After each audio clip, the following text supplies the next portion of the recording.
It's Reading versus Manchester United, and this could be tougher than it actually looks. I agree completely. I really do. I think Reading have just lost 1 in the last 6.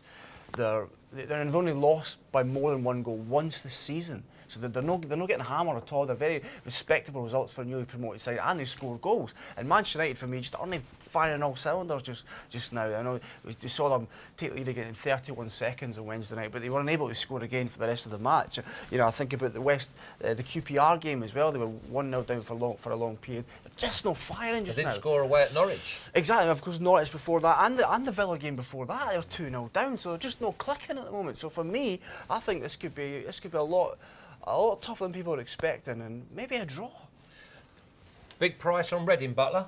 You're going to get a very big price. The biggest home price in the Premier League season, 7-1. The same price as we've seen some teams away from home at odds-on favourites. Manchester United 4-9 to win the game. They are coming good. They always give you a chance, though. They always concede goals. You've got to go. They've got to score more than you, and 9 times out of 10 they do that. Odds-on aways have been a very, very bad strategy in the last couple of weeks. Arsenal failed to beat Aston Villa, and Manchester United himself failed to beat Norwich. I can't see Sir Alex Ferguson letting that slip. Sports Goals is suspended. Surprise, surprise. It's taken so long. December time versus Sports Goals is suspended. The draws are 4-1 should you boys fancy, but I like both teams to score here. Reading have scored 4 at home to Arsenal. They've scored against on the road at Chelsea a couple of goals, and I think they'll score against Man United. The problem is, I think Man United will score at least double what they have.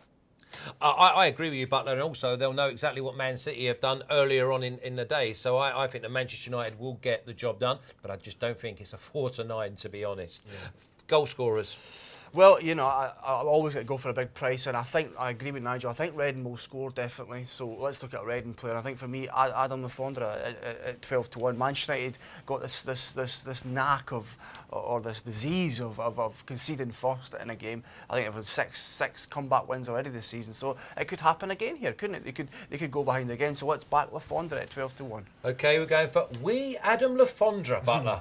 Yeah, I mean, will he play? That's the only thing I would doubt about. You know, he's come off sub quite a bit. He's not been a first name sheet recent weeks, perhaps. But we have Remy at 11-1, totally gone off the boil there. I would not back him. I never fancy him at all at Fulham, and I still don't rate him as a 60 grand a week Premier League player. Roberts 14-1, Lafondra at 12-1. Man United very short price favourites. The only thing you have to say about Man United is that in midweek in Europe they've already qualified, so they'll send the kids over there.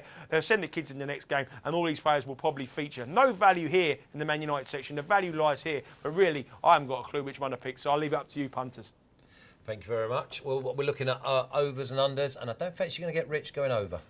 Yeah, a very, very short price. So, you know, in that case, how can we make a case for the unders? And I think we can. There's a key stat. 3 of the last 4 Manchester United games in all competitions have gone under 2.5. So that wee stat brings a bit of hope to people who want to take the bigger price on under 2.5. Okay, if you're going unders, we're looking for Reading to sit in, Butler. I don't think it's in their nature to do that, though, is it, Flash? They only know one style of football: attack, and that's why you're getting under 2.5 goals here at 13-10, and the over is 4-7, the shortest on the coupon. Bookies are expecting goals, and when bookies usually expect goals or don't expect goals, 9 times out of 10 they get it right. I think over 2.5 goals is probably statistically the way you want to go. Look at the matchups of two sides, but it's all about the first 25-30 minutes. If Reading can keep it tight, then in running the under 2.5 goals will come a bet. But at the beginning of the game, it's got to be the overs, but 4-7, not for me. Over 3.5, 6-4, that's how much they're expecting goals. Usually a 5-2 shot, and it's 6-4 about that.